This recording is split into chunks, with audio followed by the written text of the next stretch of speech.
El video. Cuando vi el video en esa sala de seguridad, todo cambió. Francisca, mi cuñada ahora en ese momento, la hermana de Carlos, estaba pálida, con los ojos como platos. ¿Cómo había llegado a ese punto? Te preguntas. Yo también me lo preguntaba. Era hace unos meses, en Marbella. Una noche de lluvia, yo estaba rota, con 30 euros en el bolsillo y los moratones de Tomás aún frescos en la cara. Solo buscaba un escondite, cualquier sitio donde mi exmarido no pudiera encontrarme. Me había colado en la mansión Benedetti de una forma que ni yo entiendo. Un portazo del viento, una puerta sin seguro, no lo sé. Solo sé que, de repente, estaba dentro. Y lo que pasó después lo sigo viendo como una nebulosa. No había trabajado con niños en años, no desde que mi propia vida se desmoronó. Pero el pequeño José, el pobre, solo tenía 18 meses y no había dejado que nadie lo tocara desde la noche en que murió su madre. 17 niñeras en 6 meses, o eso decían. Todas huyeron despavoridas. Yo no buscaba nada de eso. Ni el trabajo, ni al niño. Solo quería un rincón oscuro. Pero cuando entré en su habitación, en vez de intentar cogerlo o calmarlo, me senté en el suelo. No sé por qué. Y empecé a tararear una nana, una que llevaba conmigo desde los 12 años, desde el hogar de acogida en la Sierra de Cádiz. Era una canción que te acunaba el alma, ¿sabes? Y el niño, por primera vez en 8 meses, dejó de gritar, se arrastró hacia mí y se durmió en mis brazos. Se acurrucó como si de repente hubiera encontrado su hogar. Era surrealista. Lo que nadie podía explicar era cómo yo, una desconocida sin nada, conocía esa melodía. Una canción secreta que su madre, Ana, había compuesto y nunca había compartido con nadie. Recuerdo a Carlos, el padre de José, mirándome como si fuera un fantasma o la respuesta a una oración que nunca se había atrevido a formular. Él, Carlos Benedetti, el jefe de no sé qué, con esa mirada fría y sus manos, bueno, digamos que sus manos tenían historia.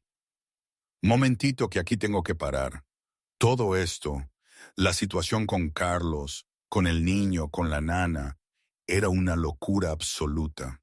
De verdad, piénsalo, un hombre poderoso, de esos que ves en las noticias, que de repente te mira como si fueras la llave de algo incomprensible. Y yo que solo quería desaparecer, de pronto me encontraba en el centro de algo que parecía sacado de una película. En mi pueblo, habrían dicho, esta chica se ha metido en un buen jardín. Pero no era un jardín cualquiera. Era una mansión gótica en Marbella y el jardín tenía más sombras que flores. No sabía si era una trampa, una bendición o simplemente el universo riéndose de mi desgracia. ¿Un milagro? No creo en ellos. Pero lo que me estaba pasando, ¿cómo se llamaba entonces? Seguí sin entenderlo. En fin, volvamos a la historia, que es lo que importa. Esa primera noche, Carlos entró en la habitación. Recuerdo el eco de sus zapatos en el parqué. Me levanté la cabeza y aunque estaba muerta de miedo, también sentía una rabia, como un animal acorralado que protege a su cría. Él se detuvo a unos pasos y su voz era como el acero frío. ¿Esa canción, dónde la aprendiste? Yo apreté más a José, que seguía profundamente dormido. Negué con la cabeza, le dije que no sabía, señor. La recordaba desde muy pequeña, quizás de uno de los hogares de acogida en los que había estado. Carlos dio un paso más. La luz amarilla de la habitación, una luz cálida, se posó en sus rasgos afilados, resaltando la tensión en su cara, y soltó, palabra por palabra, como si cada una pesara una tonelada. Esa canción la compuso mi esposa. Nunca la cantó para nadie más que para José. Nunca la escribió. nunca la grabó. Y sin embargo, tú, una extraña que apareció de la nada, conoces cada nota. Sentí cómo se me helaba la sangre. No lo entendía. ¿Cómo era posible? Todo lo que pude hacer fue decir la verdad, jurarle que no sabía quién era su esposa, que no sabía de dónde venía la canción. Solo sabía que había vivido en mi cabeza desde que era una niña de 12 años, huérfana de padre y madre. Justo en ese momento, la puerta se abrió y entró Margarita Benedetti, la madre de Carlos, alta, recta, a pesar de su edad. Sus ojos, afilados como cuchillas, recorrieron la escena. Su nieto dormido plácidamente en brazos de una extraña. Su hijo de pie como un dios furioso. Y supe que lo entendió todo al instante. Se acercó, se inclinó para ver la cara tranquila de José. Por primera vez en meses no había ceño fruncido en su sueño. Se enderezó, miró a Carlos, luego a mí, y dijo con una voz profunda y autoritaria: «Esta chica se queda». Carlos se giró hacia su madre, apretando la mandíbula. Pero Margarita levantó la mano para detener cualquier protesta. Dijo que no le importaba de dónde venía la canción. No le importaba quién era yo ni de qué huía. Solo le importaba una cosa: que su nieto dormía, de verdad, por primera vez desde que Ana se había ido. Carlos se quedó en silencio un largo rato, mirando a su hijo, a esa carita finalmente en paz, y sabía que su madre tenía razón, aunque no entenderlo lo volviera loco. Se giró hacia mí. Sus ojos seguían fríos, pero algo de la hostilidad se había desvanecido. Me dijo que me quedaría, pero con reglas, y si rompía una sola, no necesitaría excusas para hacerme desaparecer. Yo tragué saliva, pero asentí. Había vivido con un hombre que me pegó durante 5 años. Sabía reconocer el peligro real, y el hombre frente a mí era más peligroso que nadie que hubiera conocido. Pero al menos él no fingía ser bueno. Carlos continuó, su voz como la lectura de una sentencia. Primero, no debía preguntar sobre su trabajo, ni sentir curiosidad por la gente que entraba y salía, ni mirar nada que no me concerniera. Segundo, no debía investigar a su familia, a su esposa, ni nada del pasado de la casa. Tercero, si lo traicionaba, si le contaba a alguien lo que veía allí, me encontraría, no importaba dónde huyera. Lo miré a los ojos, y por primera vez esa noche, mi voz no tembló cuando le dije que no tenía a nadie a quien contarle nada, ni a dónde huir, ni nada que perder, que no necesitaba amenazarme, solo necesitaba darme una oportunidad para demostrar mi valía. Margarita sonrió levemente, una expresión rara en su rostro severo, y puso una mano en mi hombro. Creo que sobrevivirás en este lugar, muchacha. Carlos no dijo más. Miró a su hijo una vez más, luego se dio la vuelta y salió de la habitación, su sombra desapareciendo por el pasillo oscuro. Pero justo antes de que la puerta se cerrara, me pareció oírle susurrar algo. No estoy segura de si lo imaginé o no, pero sonó como: «Ana, ¿qué has hecho?». La verdad es que no recuerdo bien esa primera noche, el cansancio, el miedo, pero me acuerdo de despertar al día siguiente con una certeza. Me quedaría, seguiría las reglas, no miraría, no escucharía, no recordaría.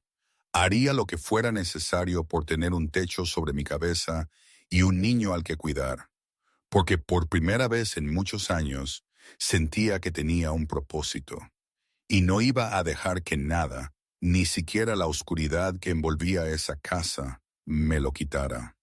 Pasaron 2 semanas en la mansión Benedetti. Se corrió la voz, los criados susurraban. Yo me levantaba cada mañana a las 6, antes del amanecer, iba a la habitación de José y me sentaba a esperar que despertara. Sin prisa, sin forzarlo, simplemente estando ahí. Y José, el niño que gritaba a cualquiera que se acercaba, Ahora se despertaba y lo primero que hacía era buscarme. Sus ojos se iluminaban al verme sentada junto a la ventana. Levantaba sus bracitos. Nadie había visto eso desde que Ana murió. Y la comida. José lo había rechazado todo antes. Había adelgazado. Le daban nutrición suplementaria por sonda. Pero ahora cuando yo me sentaba con un tazón de gachas calientes y le acercaba cada cucharada, José abría la boca de buena gana. Conmigo era obediente de una forma casi irreal. Y entonces el 12º día pasó lo impensable. Yo le estaba dando de comer a José, tarareando nuestra nana, sonriéndole, cuando de repente él me miró. Sus labios se movieron y pronunció una palabra. Kes. Se me cayó la cuchara. El corazón me dio un vuelco. Lo miré incrédula y él repitió, esta vez más claro, Kes. Luego sonrió, una sonrisa enorme que revelaba unos dientecitos de leche, y era la primera vez en 8 meses que ese niño sonreía. Lo abracé. Las lágrimas me rodaban por la cara sin darme cuenta. Le besé el suave pelo a José y susurré, eso es, cariño. Cass está aquí. Cass está contigo. La noticia corrió como la pólvora por la casa. Los sirvientes, los guardias, los cocineros, todos susurraban sobre la chica extraña que había aparecido una noche de lluvia y había logrado lo que 17 niñeras no pudieron. ¿Quién es?, susurraban. ¿De dónde vino para cambiar así al pequeño amo? Don Haroldo, el mayordomo, lo escuchaba todo. No decía nada, pero me miraba diferente. Ya no con precaución o lástima, sino con algo más parecido al respeto. En cuanto a Carlos, no me había dirigido la palabra desde la primera noche, pero sabía que me observaba. Veía su sombra fuera de la puerta de José por las tardes, observando en silencio mientras yo cantaba para que su hijo se durmiera. Y aunque nunca entraba ni hablaba, sentía su mirada ardiéndome en la espalda, llena de sospecha, de dolor y quizás, solo quizás, con un rastro de algo que se parecía a la esperanza. A la tercera semana, una tarde mientras José jugaba con bloques de madera en la guardería, la puerta se abrió de repente y entró una mujer. Su perfume caro llenó la habitación antes de que pudiera verle la cara con claridad. Era Francisca Benedetti, la hermana de Carlos. Pelo negro brillante, ojos marrones como cuchillas y una sonrisa tan perfecta que parecía tallada en hielo. Oh, tú debes ser la nueva niñera de la que todo el mundo habla, dijo Francisca, su voz dulce como la miel. Soy Francisca, la tía de José. Encantada. Yo me levanté, notando algo extraño en su forma de mirarme, pero aún así asentí con educación y le respondí que era María Muñoz. Francisca se acercó a José y se agachó con una sonrisa radiante. Mi querido sobrino, la tía te echaba mucho de menos. Pero cuando fue a tocarlo, José se arrastró de inmediato hacia mí y se escondió detrás de mi pierna, con los ojos llenos de un miedo inconfundible.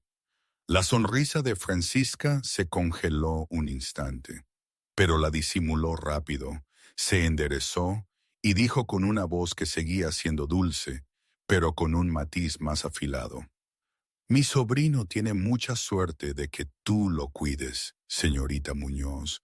Todos dicen que eres bastante buena en esto. Yo levanté a José en mis brazos.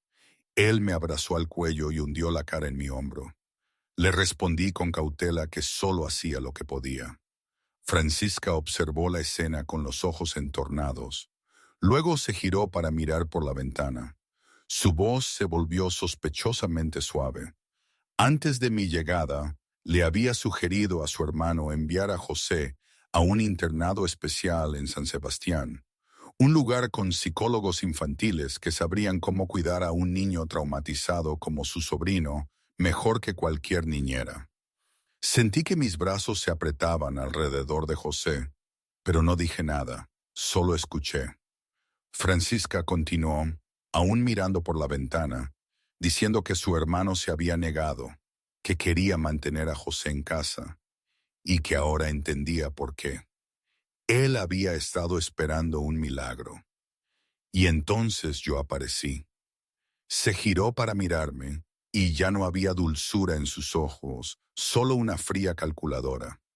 Dijo que no sabía quién era yo ni de dónde venía, pero sabía una cosa: la gente como yo no pertenecía a un lugar como este, y tarde o temprano su hermano se daría cuenta. Tragué saliva, pero no bajé la mirada. Había vivido bajo amenaza durante 5 años. Sabía cuándo alguien intentaba arrinconarme, y esta vez no me echaría atrás. Le respondí que no sabía si pertenecía allí o no. Mi voz, suave pero firme. Pero José me necesita, y mientras el señor Benedetti quiera que me quedaré. Francisca se acercó, tan cerca que pude oler su perfume caro, mezclado con algo que parecía crueldad. Bajó la voz a un susurro. Escucha con atención. Yo nací en esta familia. Conozco cada secreto, cada rincón oscuro, cada cuerpo enterrado bajo esta casa. Y tú eres solo un pajarito que se ha extraviado en la jaula de un león. Si no tienes cuidado, serás devorada antes de que te des cuenta. Luego Francisca dio un paso atrás. La dulce sonrisa volvió a sus labios, como si la conversación nunca hubiera existido. Dijo que tenía que ir a ver a su hermano, que era un placer conocerme y que cuidara bien a su sobrino. Salió de la habitación. El sonido de sus tacones resonó por el pasillo hasta que se desvaneció, y yo me quedé allí, con José en brazos, el corazón latiéndome salvajemente en el pecho, sabiendo que acababa de conocer a una enemiga.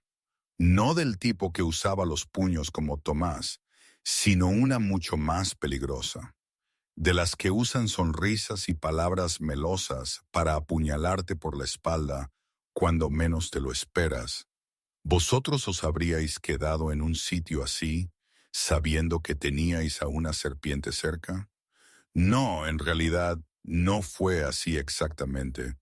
A ver, la conversación pasó, sí, y me dejó con esa sensación horrible, pero Carlos, él no lo supo de inmediato.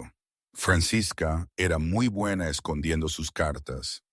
Lo que sí pasó, y esto lo sé de oídas, es que unas semanas antes de que Francisca me advirtiera, Carlos ya le había pedido a Mateo, su hombre de confianza, que investigara sobre mí. Me lo contaron después, claro, pero parece que él ya sentía esa necesidad de saber. Le había dicho: necesito que averigües todo sobre ella, María Muñoz.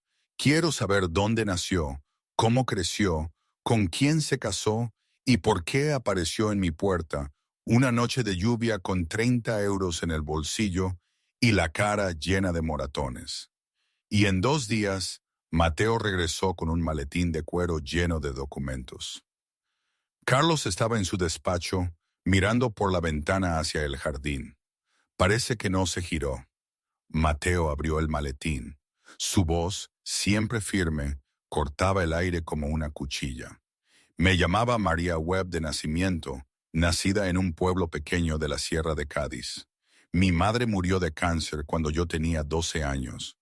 Mi padre nos dejó antes. Crecí de refugio en refugio, de orfanato en orfanato hasta los 18. Carlos escuchaba, la mano apretada en un puño sobre el escritorio.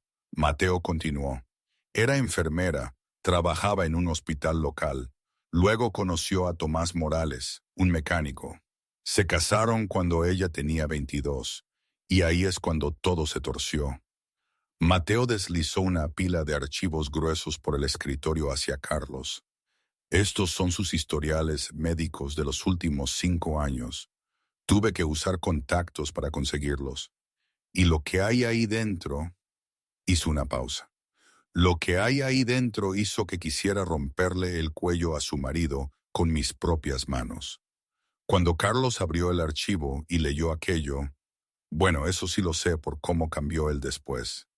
Costillas rotas 2 veces, una muñeca rota, 3 traumatismos craneales, contusiones graves incontables veces, y lo peor de todo, 2 hospitalizaciones por abortos espontáneos causados por trauma abdominal. El primero a los 23, el segundo a los 25. Sé que Carlos lo leyó todo. Cada línea, cada detalle, cada declaración que yo había rehusado dar por miedo. Y, por lo que él mismo me contó, sintió que algo se encendía en su pecho. Algo que había intentado enterrar desde que Ana murió. Rabia. Una furia pura y primal de la que hace que quieras encontrar a Tomás Morales y enseñarle lo que es el dolor de verdad. Mato añadió que había más. Tomás Morales me estaba buscando. Había publicado en foros, contactado con la policía de otras provincias. Incluso había contratado a un detective privado barato. A todo el mundo le decía que su esposa estaba enferma mentalmente y se había escapado, que solo quería llevarme a casa para recibir tratamiento. Pero ellos sabían la verdad. Carlos cerró el archivo y se quedó en silencio un largo rato, con sus ojos grises fijos en la nada. Y cuando finalmente habló, su voz era helada. ¿Dónde está ahora? Mateo respondió que seguía en Cádiz, pero que estaba expandiendo su búsqueda y que tarde o temprano sabría que yo estaba en Marbella. Carlos se levantó, regresó a la ventana y miró de nuevo al jardín, pero José y yo ya no estábamos. Solo quedaba el carrito vacío. Y dijo, sin girarse, «Vigílale. Si se acerca a Marbella, avísame inmediatamente. Y Mateo, no le digas esto a nadie, ni a mi madre, ni a Francisca, especialmente a Francisca».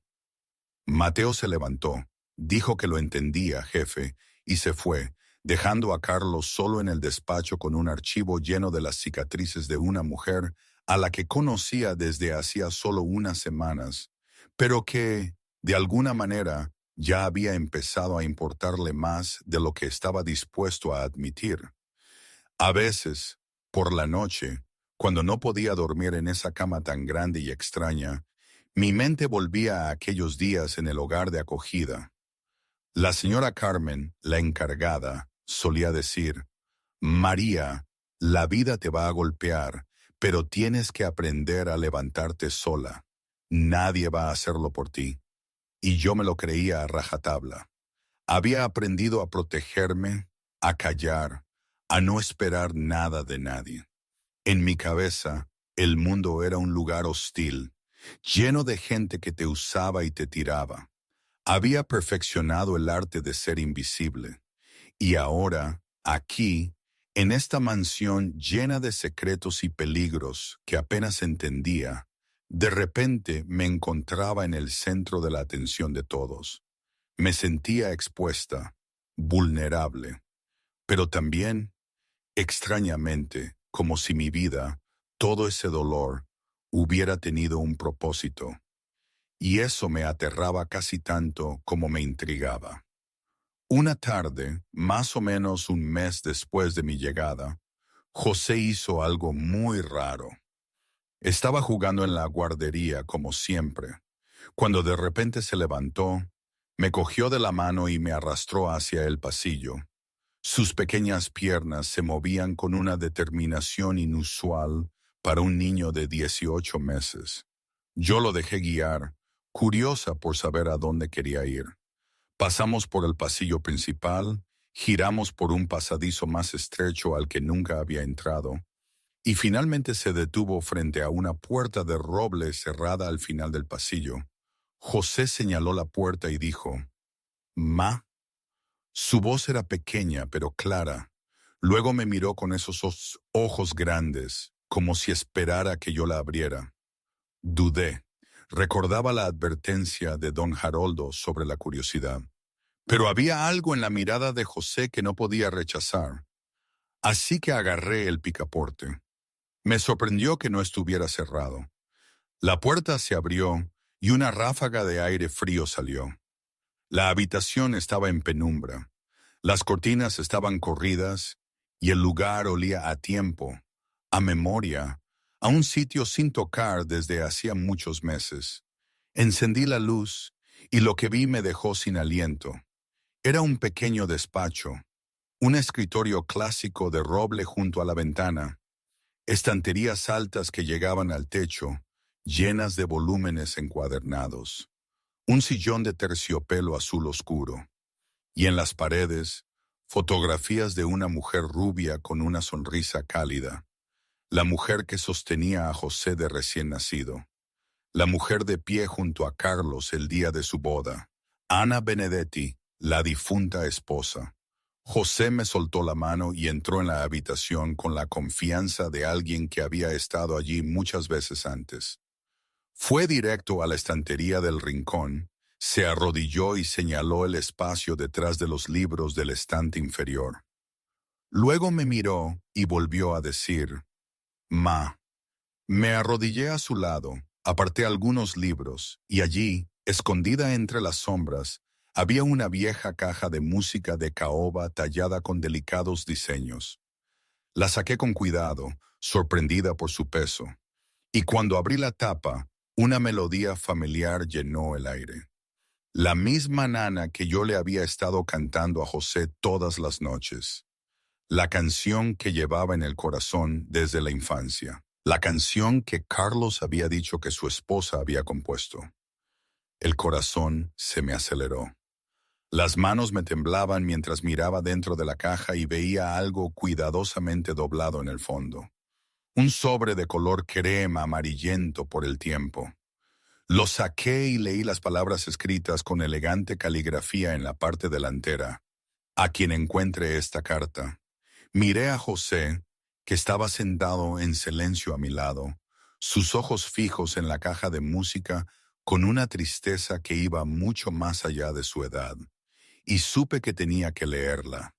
Abrí el sobre y encontré varias páginas de notas escritas a mano, y mientras empezaba a leer, cada línea me pareció una cuchilla cortándome el corazón.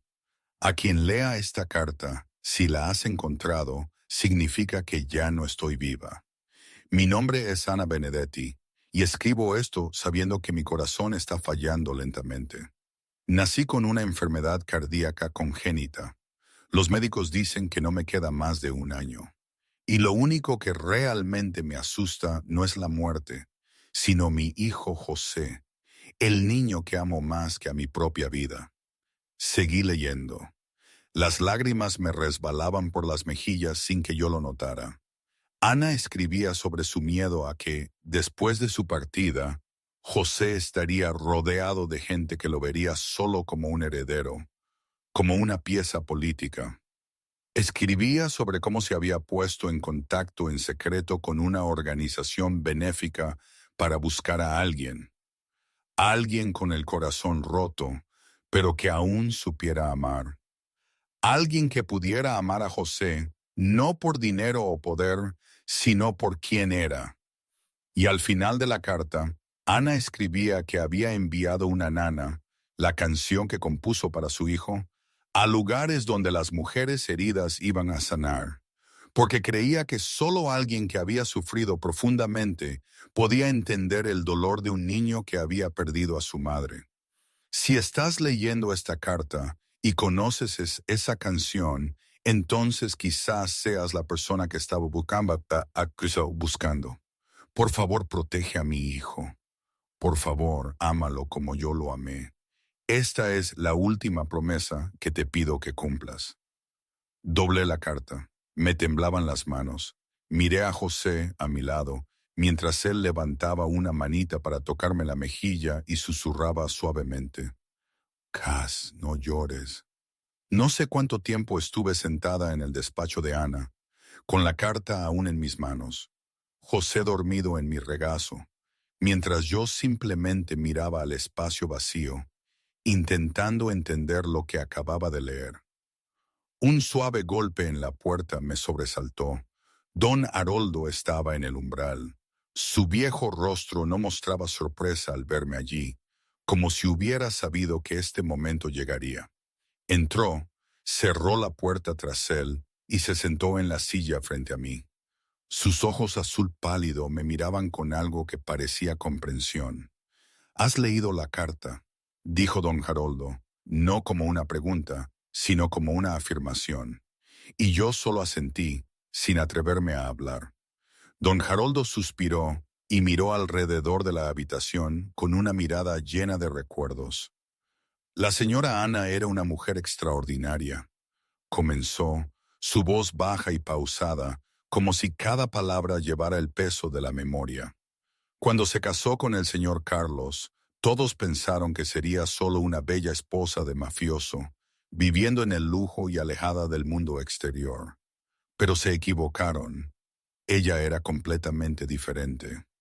Don Haroldo explicó que Ana venía de una familia de clase media. No estaba acostumbrada a la vida del submundo. Sin embargo, amaba a Carlos y aceptó todo lo que venía con él.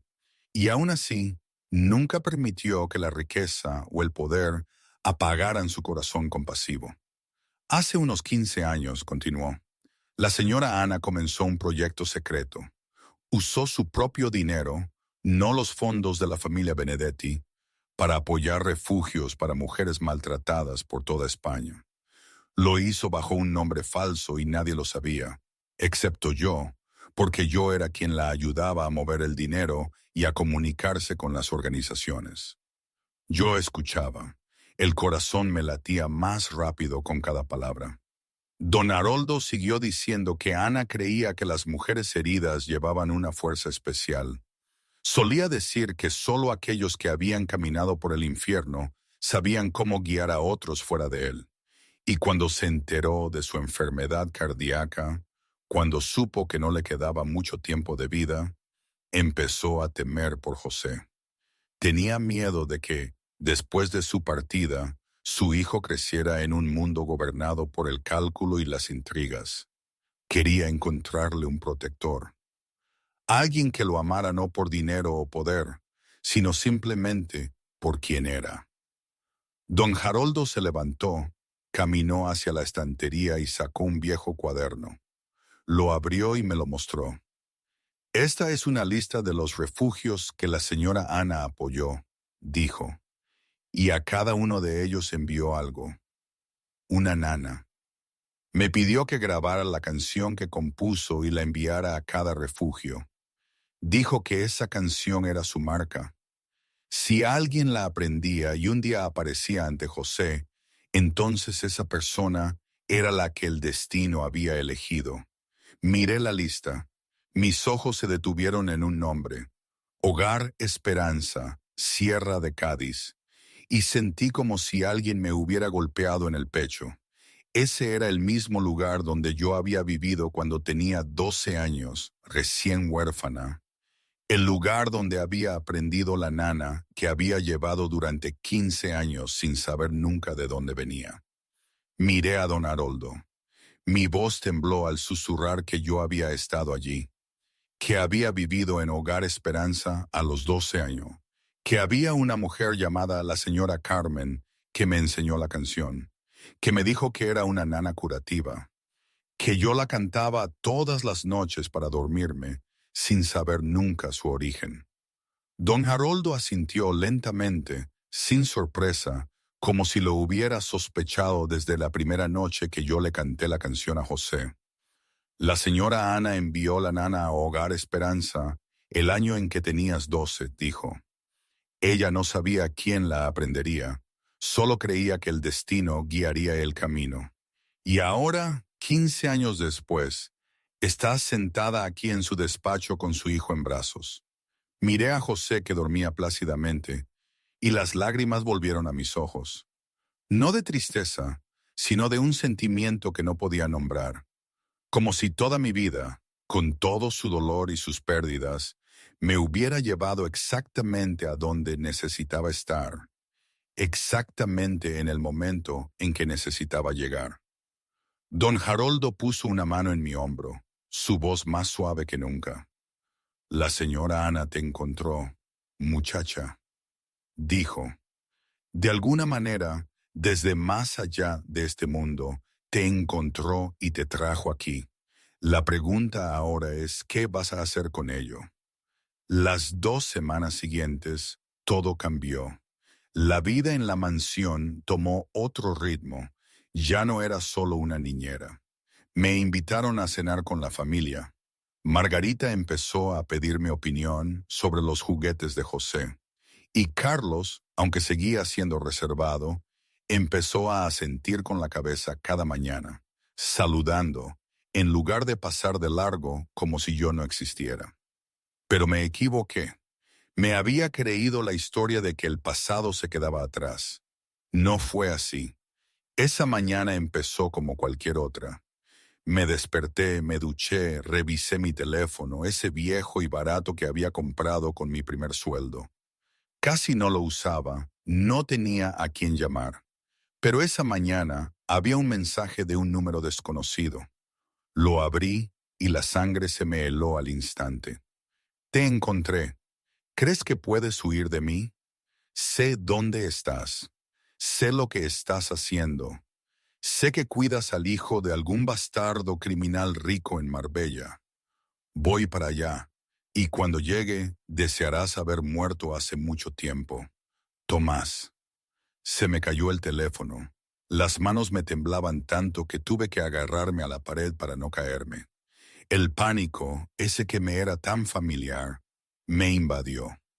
Sentía que no podía respirar, que las paredes se cerraban sobre mí. Levanté el teléfono y releí el mensaje, intentando entender cómo me había encontrado. Y entonces recordé. Unos días antes, una de las empleadas más jóvenes me había hecho una foto jugando con José en el jardín y la había publicado en su página personal. Le había pedido que la borrara, pero seguramente ya era demasiado tarde. Tomás, o su investigador, la había visto. Me senté en el borde de la cama, mi mente girando con 1000 pensamientos. Él sabía que estaba aquí. Sabía lo de José. Venía. Y cuando llegara, no solo me haría daño a mí, podría dañar a cualquiera que se interpusiera en su camino, incluso a un niño inocente de 18 meses. Sabía lo que tenía que hacer. Tenía que irme. Tenía que desaparecer antes de que Tomás llegara. No podía permitir que mi presencia pusiera en riesgo a José, o a esta casa, o a todo lo que había empezado a querer. Saqué mi vieja bolsa del rincón del armario y empecé a meter unas pocas prendas. Las manos aún me temblaban, las lágrimas me corrían por la cara. No sabía a dónde iría. No tenía dinero ni a dónde recurrir, pero no podía quedarme. No podía permitir que Tomás viniera aquí y lo destruyera todo. Estaba cerrando la cremallera cuando la puerta se abrió de golpe y José entró corriendo. Había estado caminando más firme en las últimas semanas. Corrió hacia mí con una sonrisa brillante, pero cuando vio la bolsa en mis manos, la sonrisa se desvaneció. ¿Dónde Cass va?, preguntó, su pequeña voz llena de preocupación. Y sentí que mi corazón se rompía en 1000 pedazos. Me arrodillé a su altura, intentando mantener la voz tranquila. Cass tiene que irse un ratito, cariño, pero tú estarás bien. Tienes a tu abuela, a tu padre. Don Haroldo te cuidará. José me miró. Sus ojos grandes se llenaron de lágrimas. No, dijo, su voz temblaba. Cass, no vayas. Cass, quédate con José. Luego me abrazó fuertemente las piernas y empezó a llorar. No el llanto caprichoso de un niño, sino un sollozo desesperado. El llanto de un niño que ya había perdido a su madre y ahora estaba aterrorizado de perder a la única persona que le hacía sentirse seguro. Lo alcé en mis brazos y lo abracé, y yo también lloré. Lloré porque amaba a ese niño como si fuera mío. Lloré porque no quería irme. Lloré porque la vida era lo suficientemente cruel como para quitarme siempre lo que más quería. José lloró durante casi 1 hora. No me soltaba.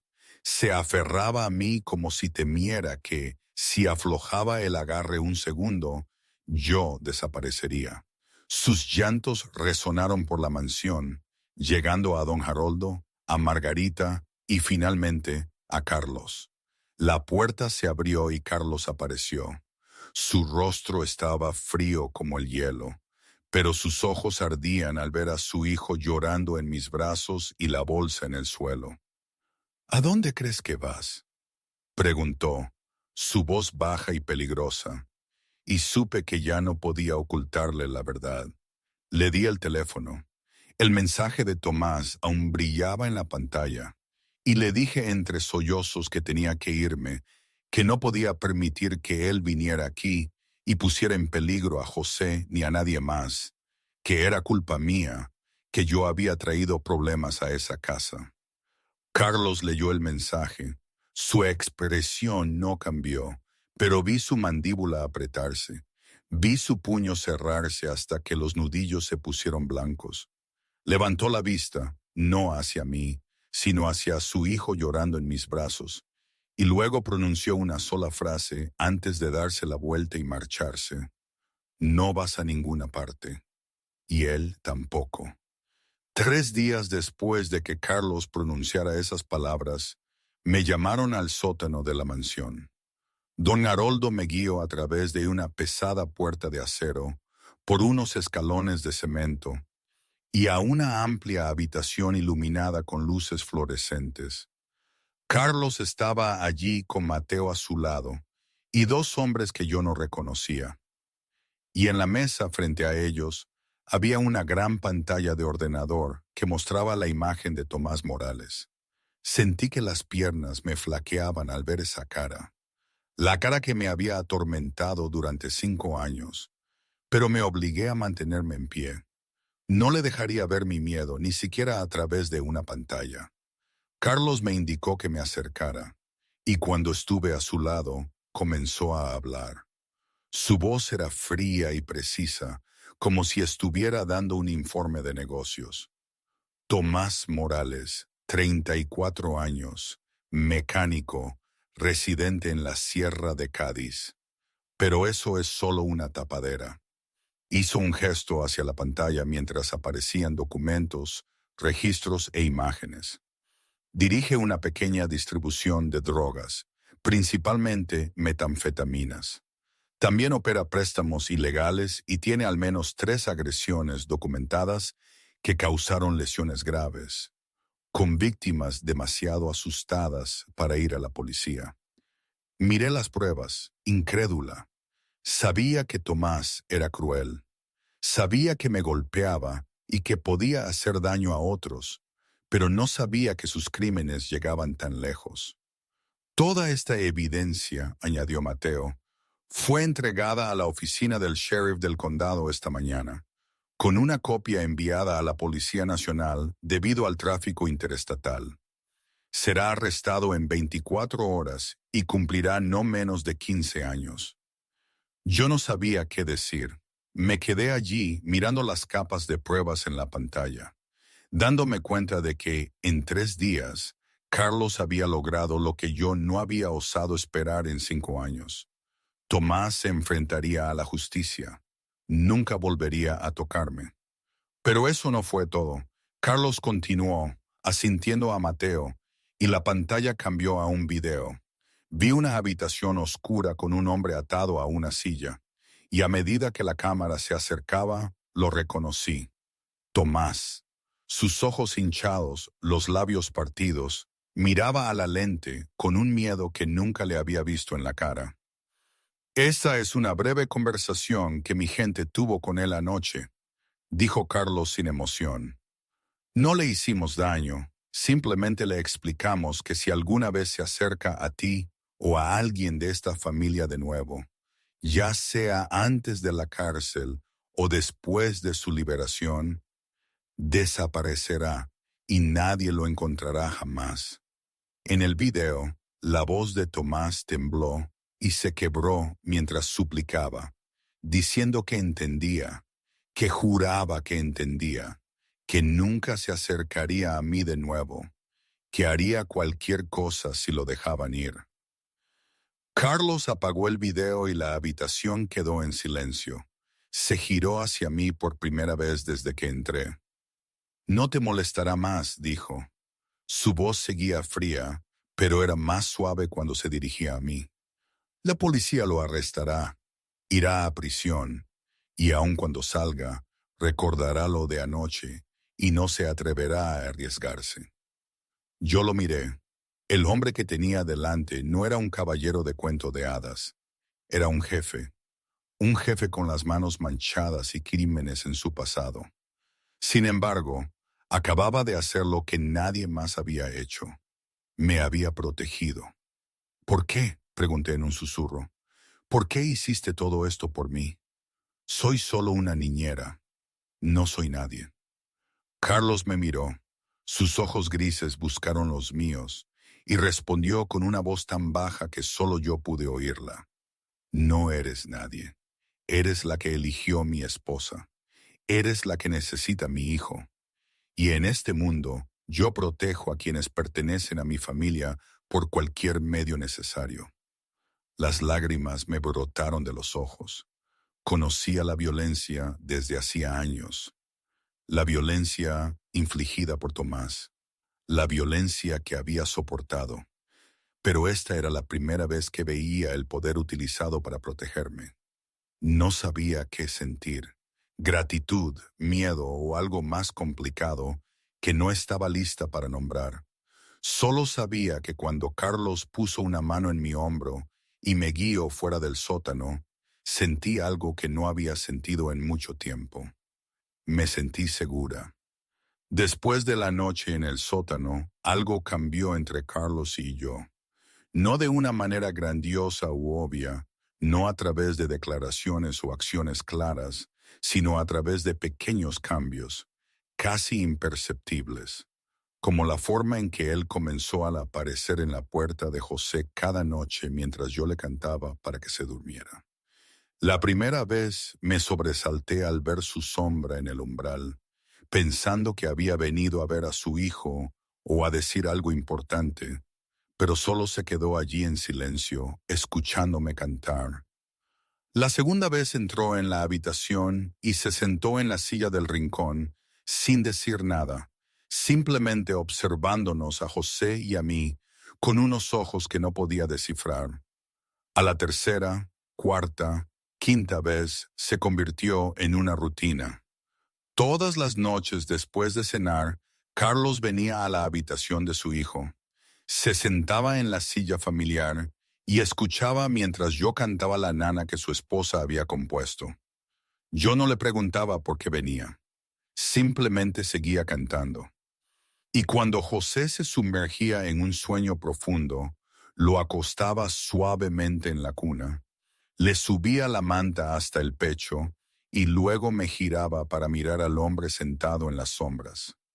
Una noche, después de que José se durmiera, Carlos habló, su voz suave y distante, como si estuviera hablando más para sí mismo que para mí. «Ana solía sentarse donde está sentada ahora», dijo. «Cantaba esa canción todas las noches y yo me quedaba en la puerta escuchando, así. Nunca entré porque pensé que era un momento solo para madre e hijo, pero ahora desearía haberlo hecho. Desearía haber entrado. Desearía haber tenido más momentos como esos con ella». Yo no sabía qué decir, simplemente escuché. Y eso pareció ser suficiente para Carlos, porque continuó, compartiendo cosas que estaba segura de que nunca le había contado a nadie más. Habló de conocer a Ana por primera vez en una exposición de arte, de la forma en que ella lo miró directamente a los ojos sin miedo a pesar de que sabía quién era él, de la pequeña boda en el jardín de su abuela, porque Ana no quería extravagancias, de la noche en que nació José y cómo él lloró por primera vez en su vida cuando sostuvo a su hijo, de los últimos meses, cuando la condición cardíaca de Ana empeoró y él se quedó impotente viendo cómo la mujer que amaba se desvanecía día a día.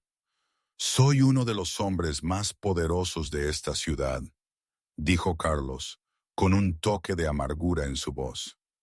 Puedo hacer que mis enemigos se arrodillen. Puedo comprar cualquier cosa que quiera, pero no pude salvar a mi esposa. Me quedé allí y la vi irse, y no pude hacer nada.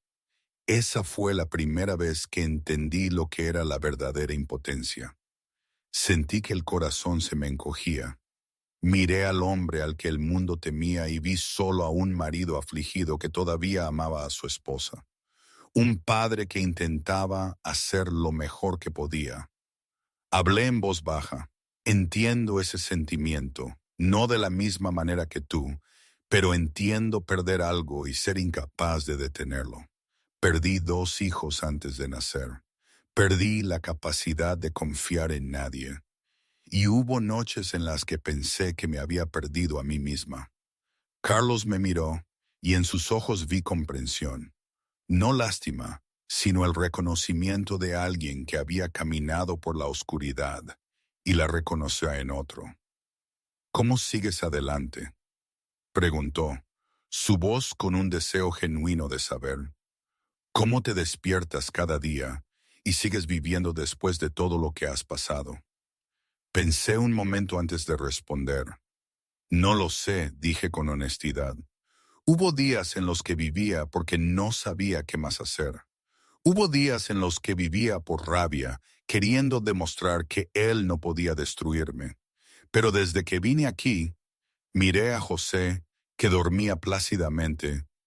Vivo por este niño, porque por primera vez en mi vida siento que le importo a alguien. Se quedaron en silencio un largo rato. No un silencio incómodo, sino del tipo que comparten 2 personas que han revelado sus verdades más profundas y no necesitan llenar el espacio con palabras. Cuando Carlos se levantó para irse, se detuvo en la puerta y habló sin darse la vuelta. Ana tenía razón contigo, dijo. Perteneces aquí. Luego se fue, dejándome sentada allí con el corazón acelerado, insegura de lo que se estaba desarrollando entre nosotros, sabiendo solo que la línea entre niñera y familia, entre extraña y pertenencia, entre distancia fría y calidez, se desvanecía lentamente con cada noche que nos sentábamos juntos en la habitación de un niño dormido. Esa noche la verdad es que fue extraña. Los eventos se mezclaron un poco en mi cabeza. Quiero decir, la rutina de Carlos en la habitación de José ya estaba establecida. Pero la enfermedad de José, eso fue después, o antes, no estoy segura. El caso es que José enfermó. Recuerdo que me desperté sobresaltada por su llanto débil. Corrí a su habitación y al tocarle la frente, el corazón se me encogió. José ardía en fiebre, su cuerpecito caliente como ascuas, sus ojos vidriosos por el agotamiento. Lo levanté en brazos, intentando calmarlo mientras pensaba cómo bajarle la fiebre. Minutos después, la puerta se abrió de golpe y Carlos apareció. Aún llevaba el traje de la tarde. Claramente no había dormido. Y cuando vio a su hijo así, el color se le fue de la cara. El médico viene de camino, dijo. Llamé al doctor Cruz en cuanto lo oí llorar. Trabajamos juntos toda la noche. Yo le limpiaba el cuerpo a José con paños frescos para bajarle la temperatura, mientras Carlos caminaba por la habitación como un animal enjaulado. El doctor Cruz llegó, diagnosticó una infección de oído, no mortal pero que requería mucha atención, recetó antibióticos y nos indicó que le tomáramos la temperatura cada hora. Después de que el doctor se fue, Carlos y yo nos turnamos para sostener a José, darle la medicina, enfriarle la piel y cantarle suavemente cuando lloraba de incomodidad. Vi un Carlos que nunca había visto antes. No al frío jefe, no al hombre poderoso al que la ciudad temía, sino a un padre en pánico con un hijo enfermo. Sostenía a José como si el niño fuera lo más preciado del mundo. Le cantaba canciones tontas en italiano que yo no entendía, pero que hacían que José se calmara. Incluso rezaba. Vi sus labios moverse en oraciones silenciosas cuando pensaba que yo no lo estaba mirando. Cerca del amanecer, la fiebre de José finalmente cedió. El niño se durmió profundamente en mis brazos, su respiración tranquila, su rostro en paz. Me senté en el sillón con José acurrucado contra mi pecho, agotada. Carlos se sentó a mi lado. Parecía igual de agotado. La sombra de la barba le cubría la mandíbula. Su chaqueta del traje había desaparecido y las mangas de su camisa estaban remangadas hasta los codos. Parecía un hombre normal en lugar de un capo, y me di cuenta de que así me gustaba más. Nos sentamos en silencio un rato, observando a José dormir, y entonces Carlos hizo algo que me dejó sin aliento. Extendió la mano y me la cogió. Su mano era grande y cálida, envolviendo suavemente la mía, que estaba fría por haber estado despierta toda la noche. Gracias, dijo, su voz áspera por el agotamiento y quizás por emociones que luchaba por contener. Gracias por devolverme a mi hijo.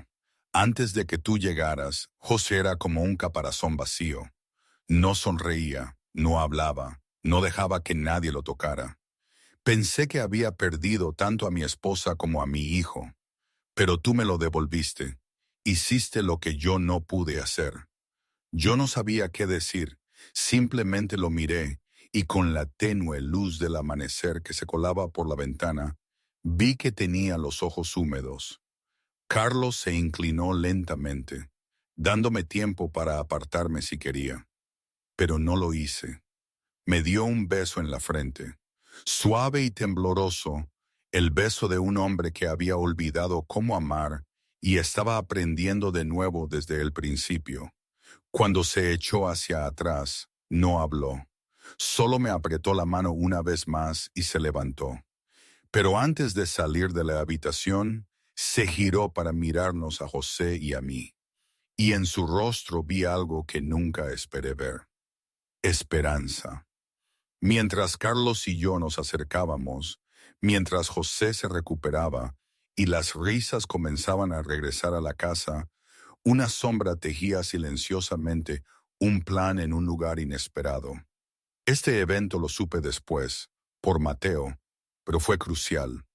Francisca Benedetti estaba sentada en un elegante restaurante italiano en Barcelona, a más de una hora en coche de la mansión de Marbella, un lugar donde estaba segura de que nadie de la familia pensaría en buscar.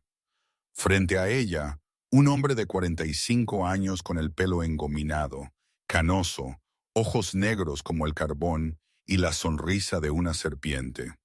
Giovanni Carboni, el jefe de la familia Carboni, enemigo jurado de los Benedetti, un hombre que había esperado durante años una oportunidad para derribar a Carlos y apoderarse de su territorio. Así que, comenzó Giovanni, su voz baja y inquietantemente suave. La hermana pequeña de Carlos Benedetti viene a verme. Esto debe ser importante. Francisca tomó un sorbo de vino, ocultando el temblor en su mano. Había estado pensando en esto durante semanas, desde que se dio cuenta de que su posición en la familia estaba siendo amenazada por la llegada de una niñera desconocida. Tengo lo que quieres, dijo Francisca, su voz fría y calculadora, y tú tienes lo que yo necesito. Giovanni ladeó la cabeza, intrigado. Francisca continuó. Mi hermano se está volviendo débil. Sabes que desde que murió su esposa, no está tan perspicaz como solía ser. Comete errores. Deja que las emociones nublen su juicio. Y ahora está enredado con una chica que nadie conoce. Una vagabunda que contrató para cuidar a su hijo. Confía en ella. La deja cerca de su hijo. Esa es su mayor debilidad. Giovanni escuchó.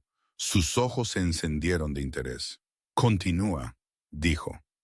Francisca se inclinó y bajó la voz. Tengo el horario de mi sobrino José. Sé cuándo sale al jardín. Sé cuándo la niñera lo saca a pasear. Conozco los fallos en el sistema de seguridad en los que mi hermano confía demasiado ciegamente. Si quieres golpear a Carlos donde más le duele, esta es tu oportunidad. Giovanni la estudió. ¿Por qué?, preguntó. ¿Por qué traicionar a tu propia sangre? Francisca sonrió, contestó, una sonrisa amarga llena de resentimiento. Porque mi hermano nunca me ha tratado como sangre, dijo. Mi padre le dejó todo a Carlos. Mi madre solo ha visto a Carlos. Y ahora hasta el sobrino que pensé que sería mi camino de regreso a esta familia se ha alejado de mí por culpa de una cualquiera. Sugerí enviar a José a un internado para poder controlar cómo se criaba, para poder tener voz en esta familia. Pero Carlos se negó, y ahora el niño ni siquiera me mira porque ella ha tomado mi lugar. Giovanni asintió lentamente. Entendía el motivo. Celos, abandono, las cosas que convierten a una persona en la clase de traidor más peligrosa. Entonces, ¿qué quieres a cambio de esta información?, preguntó. Francisca lo miró a los ojos. Quiero que la niñera desaparezca. Quiero que la incriminen por el secuestro. Quiero que Carlos crea que ella lo traicionó, que estaba trabajando para ti. Y cuando ella sea eliminada, yo seré quien consuele a mi hermano. Yo seré quien cuide a José. Recuperaré mi lugar. Giovanni sonrió, una sonrisa cruel. ¿Y tu sobrino?, preguntó. ¿No tienes miedo de que le hagan daño? Francisca dudó un segundo, luego dijo, el niño no sufrirá daño. No se te permite hacerle daño. Esa es mi condición. Llévalo, reténlo el tiempo suficiente para culpar a la niñera, luego suéltalo. Simple. Giovanni asintió. Acordado, dijo. Levantaron sus copas, dos conspiradores chocándolas en la tenue luz del restaurante. Mientras tanto, en la mansión de Marbella, yo le cantaba a José para que se durmiera, sin saber que se acercaba una tormenta, que la mujer que pensaba que era simplemente desagradable, era en realidad una serpiente venenosa esperando para atacar, y que mis días de paz estaban a punto de terminar. Esa tarde, el cielo estaba despejado y el sol era cálido, y decidí llevar a José al jardín trasero para jugar. Se había recuperado completamente de su enfermedad y rebosaba energía, correteando por el exuberante césped verde, persiguiendo mariposas y riéndose a carcajadas cada vez que yo fingía no poder atraparlo. Era uno de esos raros momentos de paz que había aprendido a apreciar. Lo observaba jugar, con el corazón cálido y lleno, sin saber que el sistema de seguridad de la esquina este del jardín había sido deshabilitado desde dentro. No sabía que dos hombres vestidos de negro estaban trepando por el muro trasero mientras yo estaba de espaldas, agachándome para recoger la pelota que José acababa de lanzar. Todo sucedió en segundos. Oí a José gritar, «¡Cas!», y cuando me giré, vi a un hombre llevando al niño y corriendo hacia el muro, mientras otro cargaba directamente contra mí. Grité pidiendo ayuda a los guardias y corrí hacia José. Mi instinto de protección superó al miedo. No pensé en mí, solo pensé en el niño que lloraba y me extendí a los brazos. Casi lo alcancé. Mis dedos rozaron la chaqueta del secuestrador, pero entonces un golpe violento en la parte trasera de mi cabeza me derribó. El mundo giró y se oscureció, y lo último que oí antes de perder el conocimiento fue a José gritando mi nombre. «¡Cas! ¡Cas!». Cuando desperté, estaba tendida en el césped, la cabeza me latía con fuerza y la sangre me corría por la nuca. El caos me rodeaba. Guardias corriendo en todas direcciones, voces gritando, y justo delante de mí estaba Francisca, su rostro retorcido por una rabia fabricada. «¿Qué hizo?», gritó Francisca, señalándome. «Vendió a mi sobrino al enemigo. Lo vi todo. Les hizo una señal para que entraran y les entregó a José. Es una traidora, nos engañó a todos. Intenté sentarme, la cabeza aún me daba vueltas, y tartamudeé que no era yo, que intenté detenerlos, pero Francisca no me dejó hablar. Siguió gritando, amontonando todas las acusaciones sobre mí, y la gente a nuestro alrededor empezó a mirarme con sospecha. Entonces apareció Carlos, corriendo de la casa, su rostro lívido. Recorrió el jardín buscando a su hijo, y al no verlo, se giró hacia mí con los ojos llenos de agonía y duda. Ella te traicionó. Francisca corrió hacia su hermano. Su voz se quebraba como si estuviera llorando. Lo vi yo misma.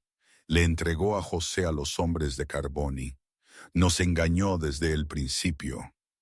Miré a Carlos y vi la confusión en sus ojos, la terrible vacilación entre confiar en la mujer a la que había empezado a abrir su corazón y creer la acusación de su propia hermana. Y el mío se hizo añicos porque supe que, por un horrible momento, estaba considerando creer a Francisca. Pero entonces Mateo llegó corriendo, con el teléfono en la mano. «¡Jefe!», gritó. «¡Las cámaras! Tienes que ver las cámaras ahora mismo». Corrieron a la sala de seguridad. Carlos, Francisca, yo, apoyada por 2 guardias, y lo que apareció en las pantallas cambió todo. Las imágenes mostraban claramente yo jugando con José, dándome la vuelta para recoger la pelota. 2 hombres trepando por el muro, uno agarrando a José, el otro golpeándome por detrás mientras intentaba salvarlo, sin ninguna señal de que yo les hiciera señas o cooperara con ellos. Pero lo que dejó la habitación helada fue otro video. Imágenes que mostraban a Francisca en la puerta de servicio 5 minutos antes del secuestro, abriéndola, deshabilitando el sistema de seguridad y asintiendo a alguien fuera. Carlos se giró para mirar a su hermana. Sus ojos pasaron del dolor a la fría furia, y Francisca, dándose cuenta de que había sido expuesta, empezó a retroceder, tartamudeando que podía explicar. Pero Carlos no escuchó. Le dijo una sola cosa a Mateo: «Detenedla. Me ocuparé de ella después de traer a mi hijo a casa». Mateo localizó a Giovanni Carboni en 2 horas, un almacén abandonado en un polígono industrial a las afueras de Valencia, un sitio que la familia Carboni usaba como centro de envíos ilegales, y ahora el lugar donde tenían a José. Carlos reunió a su equipo, 15 hombres armados, listos para el combate. Se puso un chaleco antibalas debajo de su abrigo negro y revisó la pistola que tenía en la mano con la fría concentración de alguien que había hecho esto muchas veces antes. Mientras el equipo se preparaba para moverse, salí corriendo y me puse delante de él. «Voy contigo», dije. Mi voz no tembló, aunque tenía los puños apretados. Carlos me miró como si hubiera dicho la cosa más loca del mundo. «No», dijo rotundamente. «Te quedas aquí. Este no es tu lugar». Pero yo no retrocedí. Me acerqué y lo miré a los ojos. «José me necesita», dije. «Lo sabes. Has visto cómo reacciona cuando no estoy. Si entra en pánico y llora, podrían hacerle daño solo para que se calle. Pero yo puedo calmarlo. Tú sabes que puedo». Carlos quiso negarse. Lo veía en sus ojos. Quería protegerme manteniéndome en un lugar seguro, pero también sabía que yo tenía razón. Había visto con sus propios ojos cómo su hijo solo respondía a mí. Y si José estaba en peligro, yo podía hacer la diferencia entre la vida y la muerte. «Te quedas en el coche», dijo finalmente. Su voz era una orden que no admitía discusión. «No entras a menos que te llame. ¿Entendido?» Asentí. No me importaban las condiciones. Solo necesitaba estar allí para José. Conducimos por la noche hacia Valencia, el convoy negro cortando las carreteras vacías. Y cuando nos detuvimos a unos 100 metros del almacén, Sentí que el corazón me latía tan fuerte que parecía que se me iba a salir del pecho. Por la radio oí a Mateo informar que había 12 guardias, que José estaba en el segundo piso, que Giovanni estaba usando al niño como rehén. Carlos ordenó el asalto y lo que siguió fue una pesadilla sangrienta de disparos, gritos y cristales rotos. Yo me quedé en el coche y recé por José, por Carlos, por todos ellos. Entonces la radio cobró vida. La voz de Carlos tensa por la urgencia. «María, entra, ahora». Corrí al almacén, saltando cuerpos en el suelo sin atreverme a mirar, siguiendo a un guardia escaleras arriba hasta una habitación del segundo piso donde me enfrenté a una escena que me heló la sangre. Giovanni Carboni estaba en el rincón, sosteniendo a José fuertemente contra su pecho como un escudo, una pistola apuntándole a la cabeza. José gritaba, su cara roja y surcada de lágrimas, forcejeando en las manos del secuestrador y gritando por mí. ¡Ay, cara! ¿Qué es? Carlos estaba frente a Giovanni. Su arma apuntaba directamente a su enemigo, pero no podía disparar con su hijo entre ellos. Su rostro era una máscara de contención estirada hasta el límite de la locura. «Suelta el arma», rugió Giovanni, «o mato al niño ahora mismo». Yo no pensé, actué. Entré en la habitación, las manos levantadas para mostrar que estaba desarmada, y comencé a cantar la nana, la que Ana había escrito, la canción que yo había llevado en mi corazón durante 15 años, la canción que me había unido a José desde la primera noche. Mi voz tembló al principio, luego se estabilizó mientras cantaba y cruzaba la mirada con José, enviándole un único mensaje, que estaba aquí, que no dejaría que nada le pasara. Lentamente, lentamente, José comenzó a calmarse. Dejó de forcejear, dejó de gritar y simplemente me miró y escuchó, como si ese sonido fuera lo único que lo alcanzaba en esta pesadilla. Giovanni vaciló. La repentina quietud del niño lo distrajo por un segundo. Solo un segundo. Pero un segundo fue suficiente. Carlos disparó. La bala atravesó el hombro de Giovanni. Él gritó y soltó a José. Yo me lancé hacia adelante, atrapando al niño antes de que cayera al suelo, y lo apreté contra mi pecho mientras rodaba lejos de Giovanni. Carlos volvió a disparar, esta vez al pecho de Giovanni, y Giovanni Carboni se derrumbó en el suelo. La sangre se extendía bajo él. Sus ojos negros miraban fijamente al techo. El enemigo de toda la vida de la familia Benedetti había terminado. Carlos corrió hacia nosotros, se arrodilló y nos envolvió a los dos en sus brazos. Su cuerpo temblaba de alivio y los restos del terror. Por primera vez lo vi llorar, lágrimas silenciosas que se deslizaban por su rostro endurecido mientras abrazaba a su hijo y a la mujer que había salvado la vida de su hijo. «Mi hijo», susurró Carlos en el pelo de José. «Estoy aquí. Ahora estás a salvo». Luego me miró, sus ojos grises rojos y llenos de emoción, y solo dijo dos palabras: «Gracias».